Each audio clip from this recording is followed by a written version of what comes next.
Assalamualaikum warahmatullahi wabarakatuh. Salam sejahtera untuk kita semua. Pada kesempatan ini, kita akan melanjutkan pembahasan mata kuliah farmakognosi dengan tema flavonoid. Jadi flavonoid ini merupakan salah satu senyawa metabolit sekunder yang terkandung di tanaman. Sebelumnya pasti sudah ada pembahasan tentang senyawa metabolit sekunder lain yang terdapat di dalam tanaman. Ini referensi yang bisa digunakan.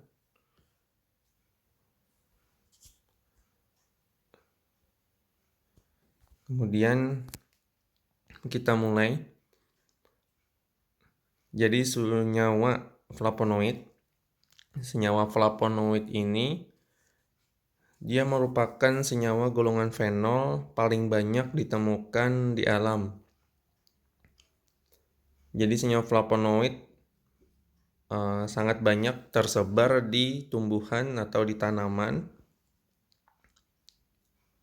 dibandingkan dengan senyawa metabolit sekunder lainnya. Jadi senyawa flavonoid ini paling banyak ditemukan di alam. Kemudian senyawa flavonoid merupakan zat warna merah, ungu, biru, dan sebagian kuning yang terdapat dalam tanaman. Jadi biasanya pada suatu tanaman itu memiliki warna-warni. Umumnya di situ terkandung senyawa flavonoid. Kemudian senyawa flavonoid larut dalam pelarut polar. Contohnya seperti etanol. Jadi dia mudah larut, senyawa flavonoid ini mudah larut dalam pelarut etanol misalnya.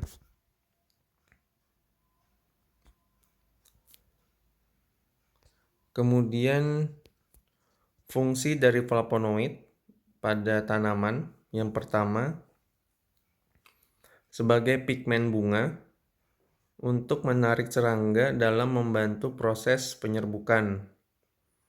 Jadi mungkin sebelumnya di SMA atau sederajat kalau ada belajar biologi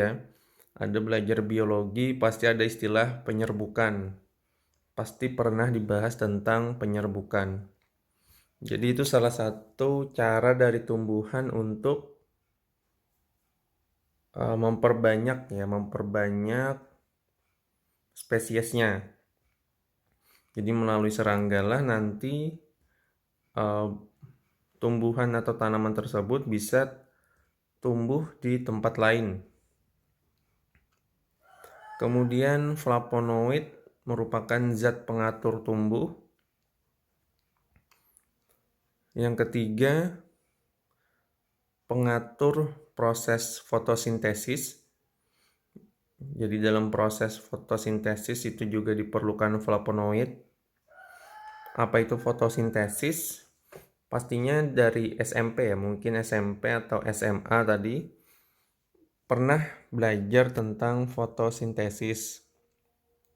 Jadi silahkan diingat-ingat lagi fotosintesis itu seperti apa.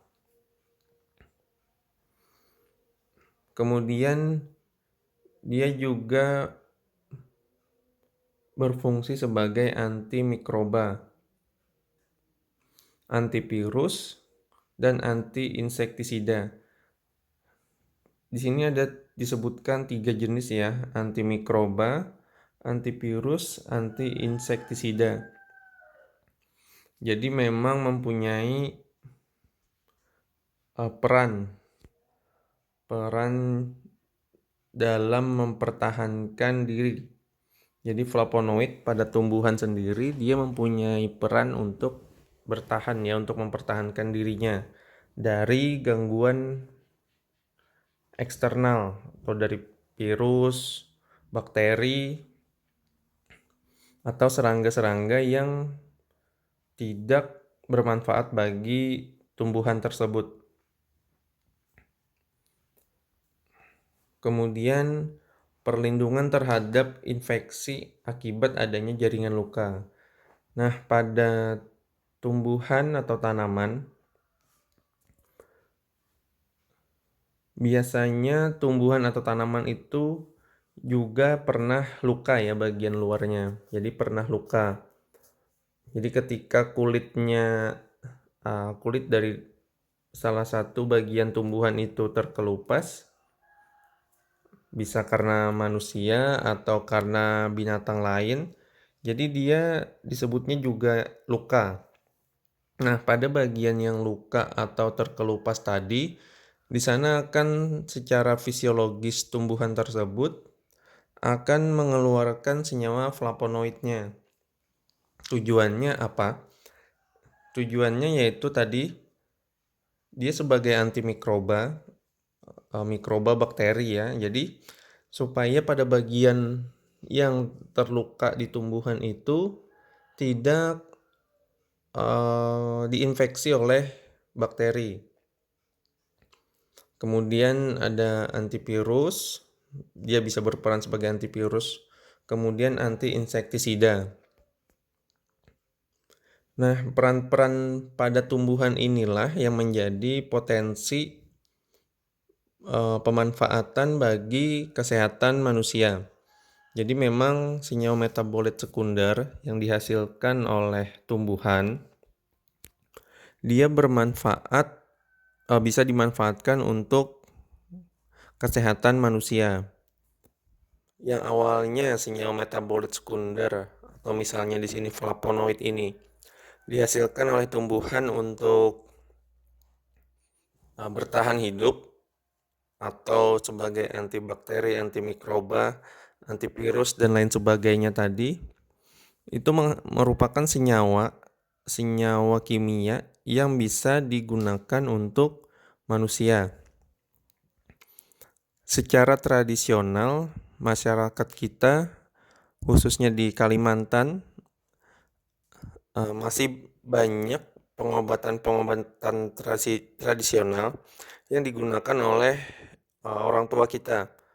Bahkan mungkin sampai diwariskan ya istilahnya, diwariskan pengetahuan-pengetahuan penggunaan tumbuhan, biasanya menjadi sebuah rahasia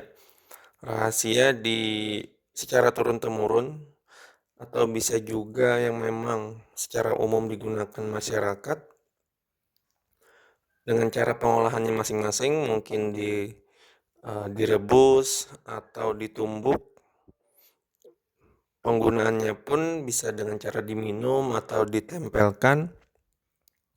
Nah, sebenarnya dari tumbuhan-tumbuhan yang digunakan tersebut itu ada senyawa metabolit sekunder.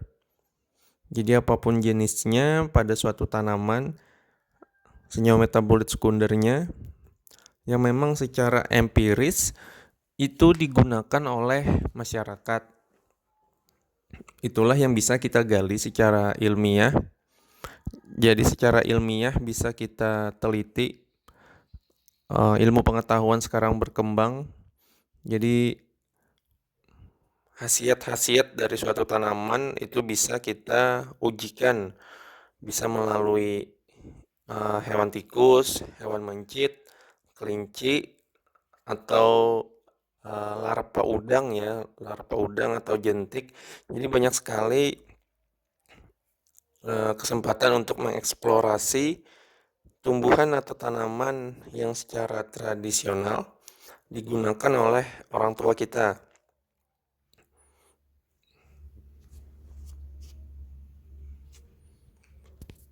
Kemudian, jadi tadi seperti yang saya sampaikan,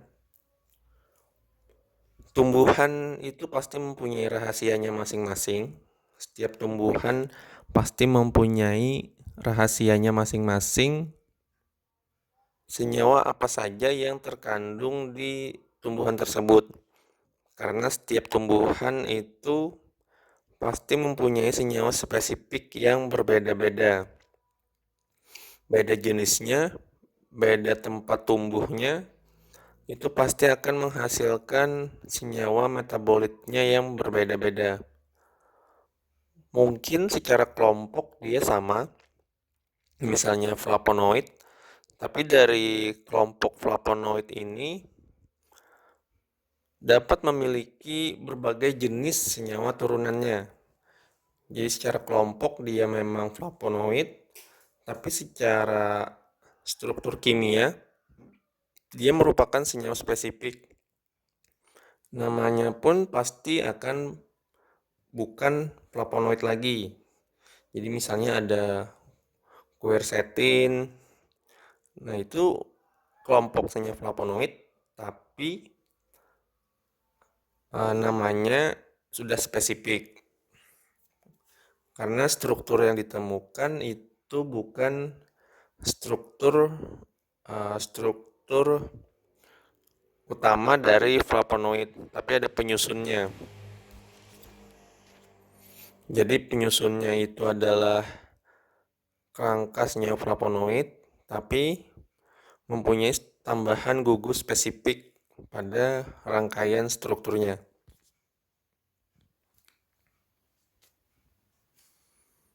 Kemudian flavonoid mempunyai kerangka dasar karbon atau rantai karbon atau ikatan karbon.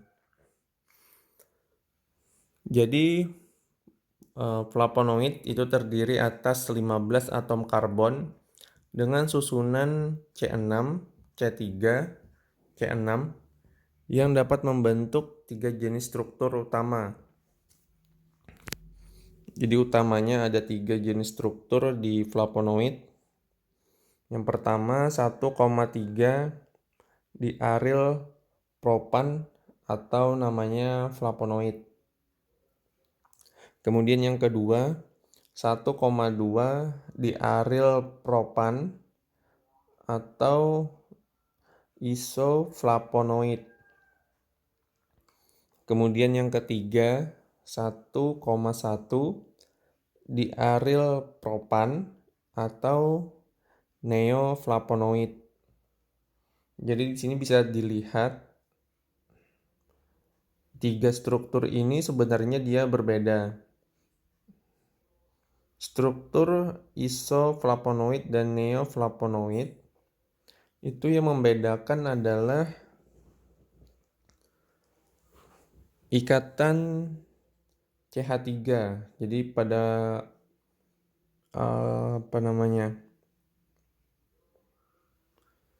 senyawa CH3-nya itu berada pada posisi yang berbeda pada senyawa yang lainnya. Jadi ada 2 jenis senyawa. Berbeda posisi maka akan menghasilkan perbedaan nama senyawa kimia.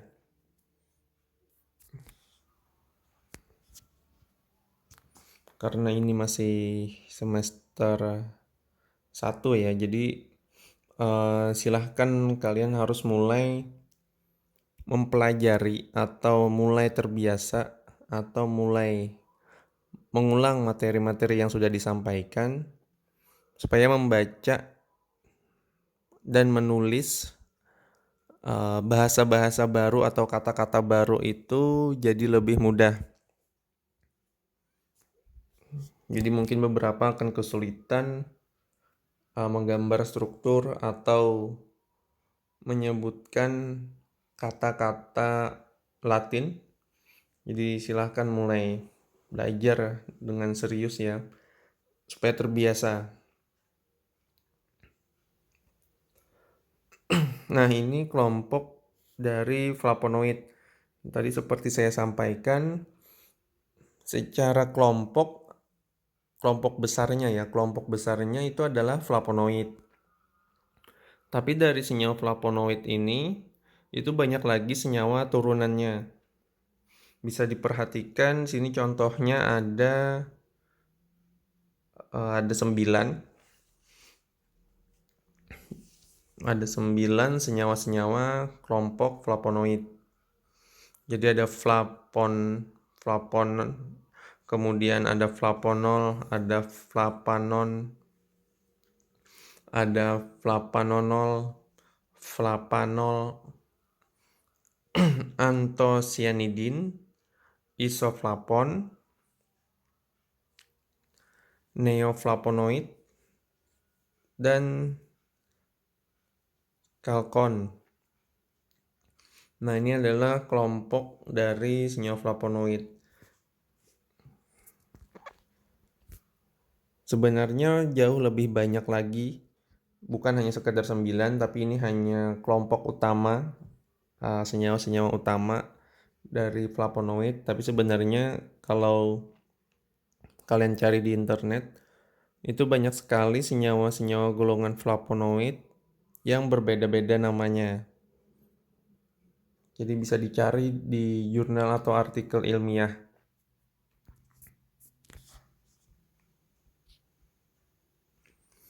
Di sini bisa dilihat secara teliti, ada yang berbeda dari setiap senyawa ini. Bisa kita lihat pada contohnya senyawa flavon dan flapanon. Ini terlihat ada perbedaan di senyawa gugus. Jadi yang berbeda itu adalah di sini. Di sini ada ikatan rangkap 2. Nah, pada senyawa flapanon itu tidak ada ikatan rangkap 2 atau tidak ada garis. Ini berpengaruh. Jadi pada contoh lain di sini ada ikatan rangkap 2 atau ada garis ya, mungkin bahasa sederhananya karena belum belajar kimia organik. Nah, di sini tidak ada garis. Jadi ada perbedaan garis saja itu menandakan perbedaan senyawa. Jadi penyebutan namanya pun pasti akan berbeda. Jadi harus teliti dalam melihat atau mencermati struktur-struktur kimia. Karena ke depan kalian pasti akan lebih sering lagi menemukan atau membahas tentang struktur senyawa kimia. Jadi harus mulai terbiasa dan teliti. Ini sama seperti tadi, tapi di sini pakai warna ya. Ada hal yang berbeda. Yang berbeda itu ditunjukkan dengan warna-warna. Jadi dari senyawa utamanya itu adalah flapan. Senyawa utamanya adalah flapan. Kemudian dari senyawa flapan ini berkembang senyawa lain. Ada penambahan gugus atau penambahan atom pada bagian-bagian tertentu. Maka menghasilkan jenis yang berbeda. Nah, kemudian senyawa-senyawa flavonoid ini mempunyai perannya masing-masing pada tumbuhan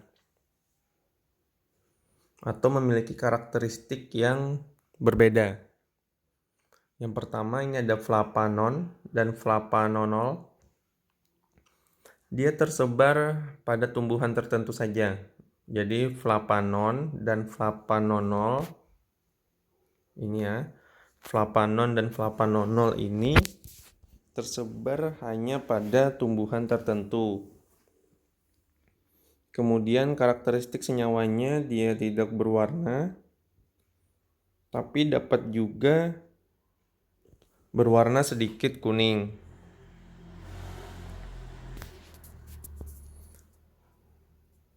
Kemudian berikutnya ada flapon dan flaponol, beda lagi ya.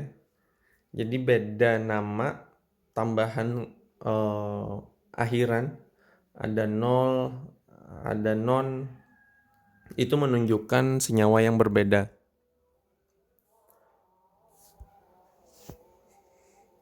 Kemudian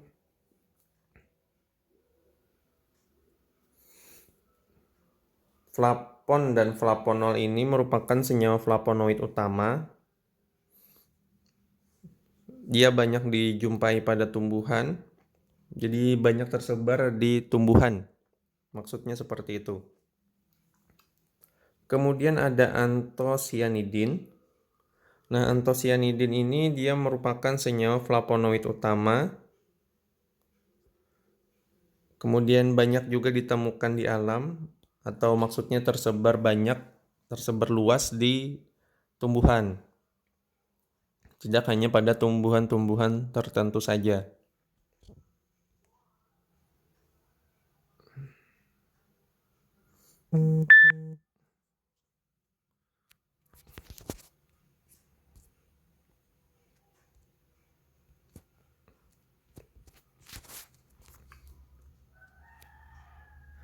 Baik, selanjutnya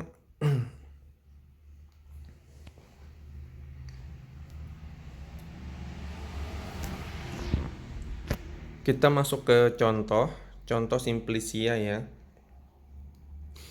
Yang pertama, contoh simplicianya adalah daun sembung.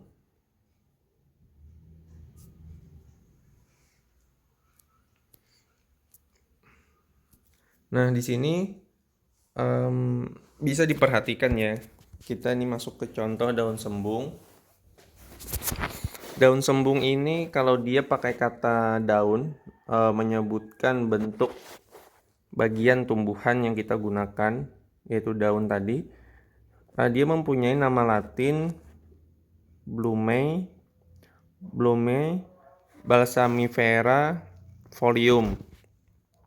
Jadi namanya Blume balsamifera folium. Nah, kemudian nama latinnya itu adalah Blume balsamifera. Jadi kalau nama latinnya adalah ini, Blume balsamifera. Itu kalau nama latin sembung. Tapi ketika kita beri bagian tumbuhan yang digunakan, maka namanya menjadi Blume balsamifera folium. Tumbuhan sembung ini termasuk suku Asteraceae. Kemudian senyawa flavonoidnya itu adalah quercetin. Nah, ini adalah contoh tumbuhannya. Contoh tumbuhan dari daun sembung. Kemudian senyawa kimia yang terkandung pada tumbuhan, pada daunnya. Pada daun sembung ini itu sebenarnya lebih banyak lagi, bukan hanya quercetin, tapi ada borneol, ada camphor, ada cineol, ada limonen, ada palmitin, dan quercetin. Nah, kalau untuk quercetin, struktur kimianya itu seperti ini. Ini adalah struktur kimia dari quercetin. Jadi seperti ini ya. Itu adalah struktur kimia dari quercetin.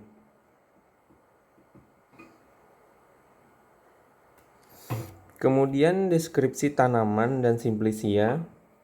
Deskripsi ini saya ambil dari panduannya BPOM RI, yaitu nama bukunya Acuan Sediaan Herbal ya. Jadi nama bukunya itu Acuan Sediaan Herbal.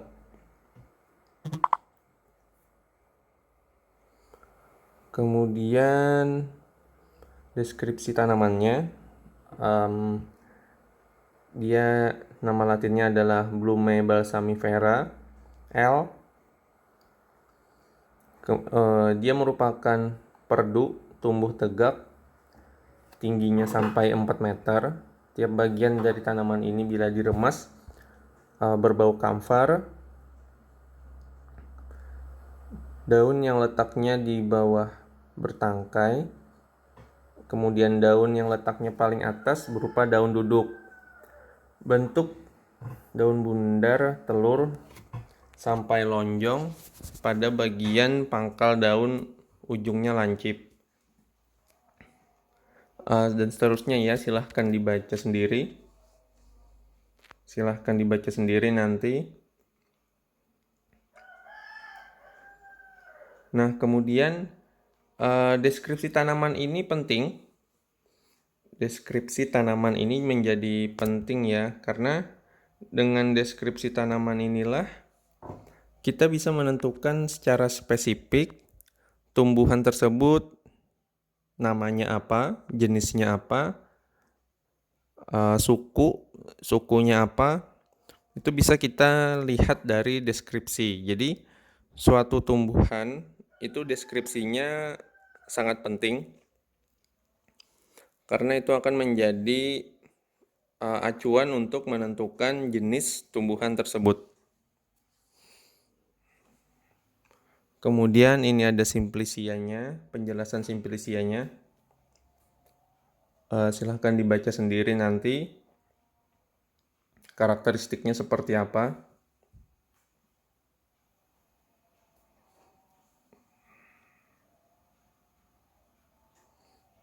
Simplisianya silahkan dibaca sendiri ya. Nah, kemudian tumbuhan sembung, ini habitatnya dia di Pulau Jawa, spesifik juga ya. Jadi tempat tumbuh pun menjadi sebuah informasi yang penting bagi tumbuhan, khususnya tumbuhan yang digunakan untuk pengobatan. Karena perbedaan tempat tumbuh itu dapat mempengaruhi kandungan senyawa kimia atau kandungan senyawa metabolit sekunder yang terkandung di dalamnya. Informasi tempat tumbuh ini nanti bisa digunakan oleh kalian.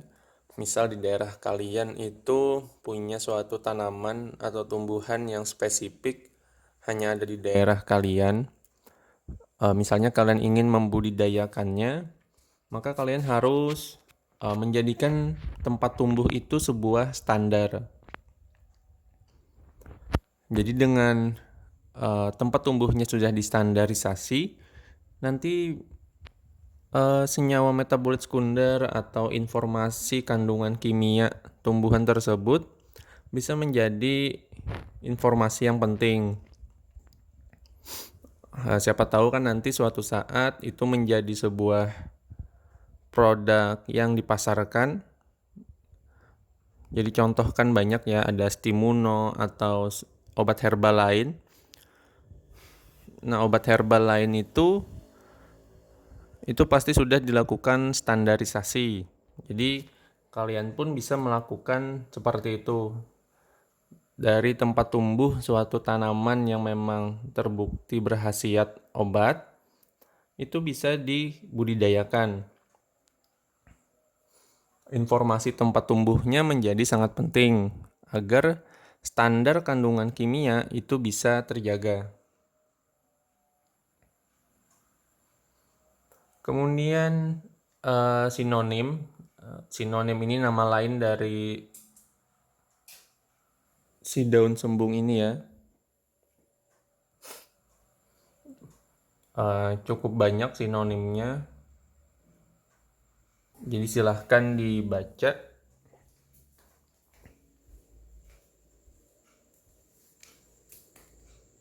Silahkan dibaca sendiri. Kemudian ada nama daerah. Nah, nama daerah ini umumnya pasti berbeda-beda. Meskipun tanamannya sama, tapi nama daerah umumnya pasti berbeda.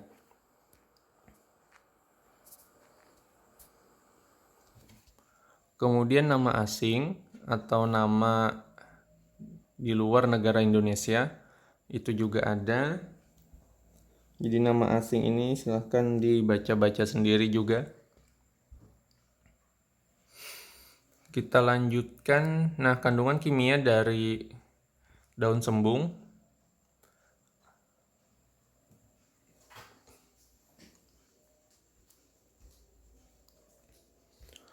Untuk quercetinnya dia ada 2 jenis ya. Ini golongan flavonoid, jadi disebutkan flavonoid. Kemudian secara spesifik itu seperti ini. Nah, jadi senyawa quercetinnya itu disebutkan seperti itu. Dihidroquercetin quercetin 4 metil ether dan dihidroquercetin 7,4 dimetil ether. Kemudian efek farmakologi, berdasarkan hasil penelitian dia berfungsi sebagai antioksidan ya. Berdasarkan penelitian dia bersifat sebagai antioksidan. Jadi memang flavonoid ini banyak dikembangkan untuk pengujian antioksidan. Nah, dari hasil uji antioksidan nanti dapat berkembang ke khasiat yang lain atau efek yang lain seperti antiinflamasi, anti kanker. Itu bisa dikembangkan ke arah sana. Jadi biasanya antioksidan itu untuk pengujian aktivitas awal ya untuk suatu senyawa flavonoid. Kemudian hasilnya kalau ternyata sangat kuat atau kuat, itu bisa dikembangkan untuk penelitian lain.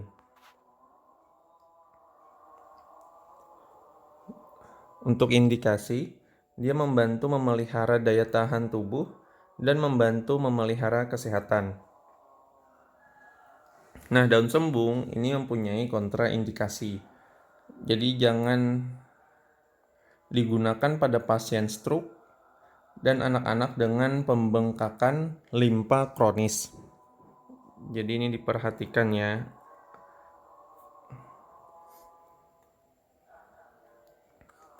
Selanjutnya herba patikan kebo. Nama herbanya itu Euphorbia hirta herba. Kemudian nama latin dari patikan kebo itu adalah Euphorbia hirta. Dia termasuk suku Euphorbiaceae. Euphorbiaceae ya. Kemudian senyawa flavonoidnya itu adalah quercetin dan xanthoramnin. Senyawa flavonoidnya adalah quercetin dan xanthoramnin. Gambaran strukturnya seperti ini. Kemudian tumbuhannya seperti ini ya. Mungkin kalian pernah melihat juga ya. Mungkin ya.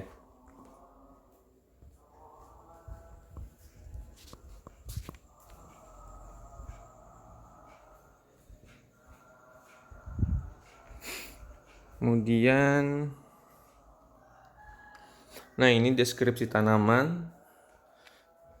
Tadi seperti saya sampaikan, deskripsi tanaman ini menjadi penting bagi suatu tanaman. Jadi informasinya sangat penting. Silakan dibaca-baca sendiri.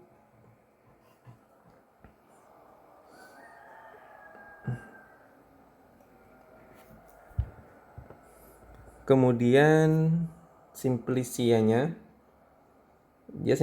bentuknya herba ya. Kalau di daun sembung tadi, simplicia yang digunakan adalah daun sembung.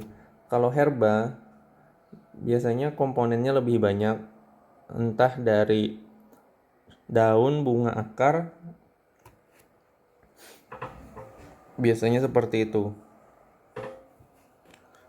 Bisa langsung sekaligus digunakan berupa tanaman utuh.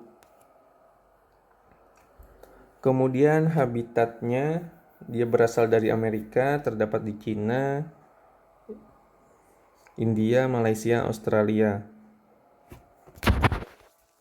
Kemudian ada sinonim. Nah, sinonim ini menjadi penting juga karena faktor tumbuh ya, mungkin dari negara berbeda. Patikan kebo ini tumbuh di negara lain dengan nama Latin yang berbeda. Silakan dibaca juga.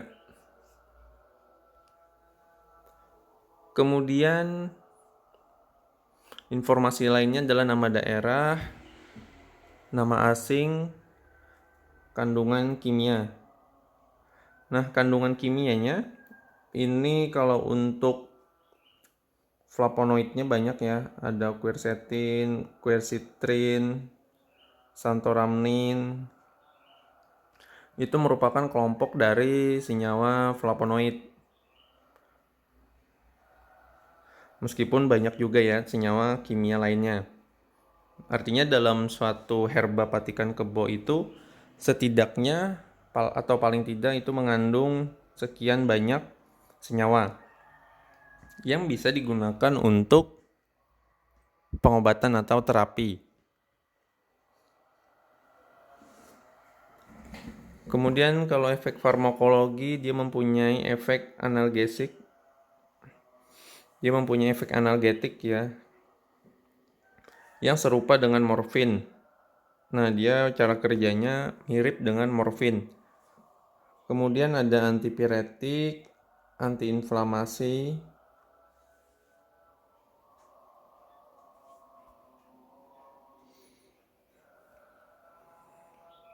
Kemudian dosisnya juga ada.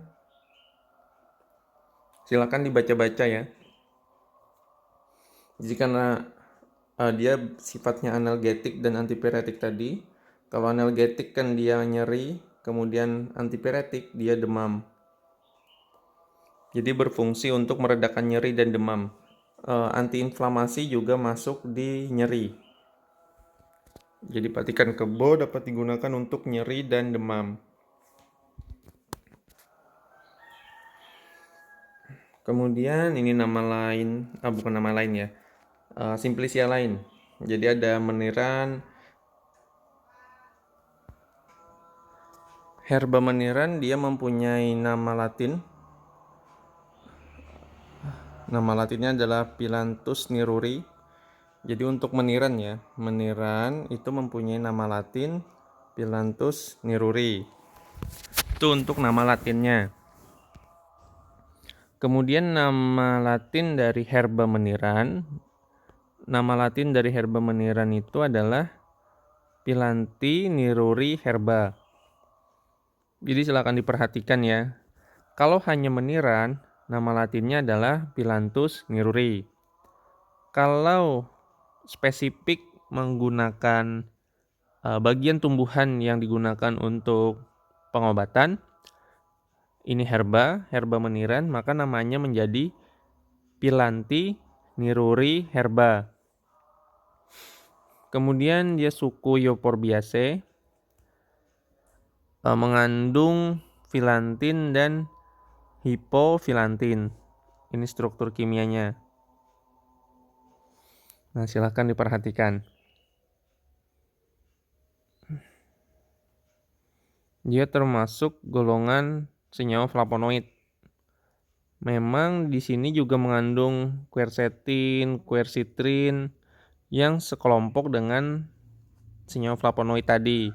Tapi dia punya senyawa yang spesifik lainnya. Senyawa spesifik lainnya adalah filantin dan hipofilantin.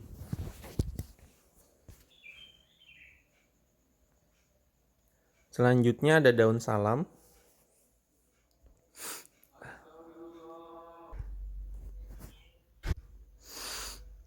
Selanjutnya adalah daun salam.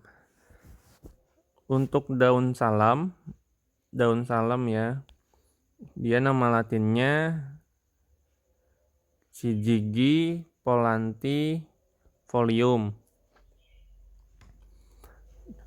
Daun nama latinnya itu adalah folium. Jadi untuk mengetahui bagian tumbuhannya maka disebutkan tadi nama latinnya. Kemudian nama latin dari salam, nama latin dari tumbuhan salam itu adalah Syzygium polyanthum. Sukunya adalah Myrtaceae. Kemudian dia mengandung quercitrin dan fluoretin. Jadi secara spesifik senyawa kimia yang terkandung senyawa flavonoid yang terkandung pada daun salam itu adalah quercitrin dan fluoretin. Jadi ini adalah senyawa flavonoid spesifik yang dimiliki oleh daun salam. Ini struktur kimianya ya. Nah, struktur kimianya seperti ini. Fluoretin dan quercitrin. Kemudian ini salah satu artikel ilmiah yang saya tulis.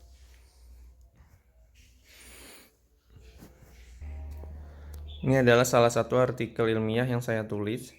Jadi judulnya Narrative Review Optimasi Etanol sebagai pelarut senyawa flavonoid dan fenolik. Nah, pada artikel ini memang fokusnya itu adalah untuk mendapatkan senyawa flavonoid,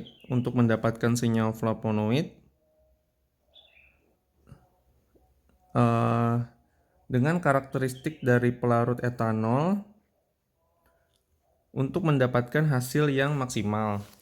Jadi ketika melakukan ekstraksi, itu harapannya senyawa flavonoid itu bisa disari atau ditarik dari tumbuhan secara maksimal. Tapi di sini memang dipengaruhi juga oleh faktor konsentrasi, suhu, waktu, dan pemilihan metode ekstraksi. Kemudian berdasarkan hasil penelitian saya ini, jadi untuk penggunaan etanol yang baik, konsentrasinya itu adalah 50-80%. Kemudian suhunya itu rentang 40-70 derajat Celcius. Jadi bukan suhu biasa ya, suhunya ditinggikan melebihi suhu biasa. Kalau suhu ruang mungkin di rentang 25-30 derajat Celcius. Kemudian waktu ekstraksi ini pada rentang 30-24 jam. Khusus dengan metode ultrasound assist extraction. Jadi dengan metode itu ekstraksi dilakukan selama rentang 30 menit sampai 24 jam. Flavonoid ini perkembangannya adalah karena flavonoid ini merupakan sebuah senyawa yang berpotensi sebagai antioksidan. Nah, ketika dia diketahui mempunyai aktivitas antioksidan, maka mempunyai peluang untuk dikembangkan ke penelitian antiinflamasi, anti kanker, dan penyakit-penyakit berat lainnya. Jadi senyawa flavonoid, kalau kita berhasil mengujinya, kemudian menyaringnya secara maksimal dari tumbuhan, itu dapat dikembangkan untuk penyakit-penyakit berat seperti kanker atau bahkan HIV. Jadi itu bisa dikembangkan ke tahap selanjutnya. Nah, sekian untuk materi flavonoid ini. Silahkan belajar kembali atau diulang-ulang kembali pembelajarannya agar mendapatkan pemahaman yang semakin baik. Saya akhiri. Terima kasih. Wassalamualaikum warahmatullahi wabarakatuh.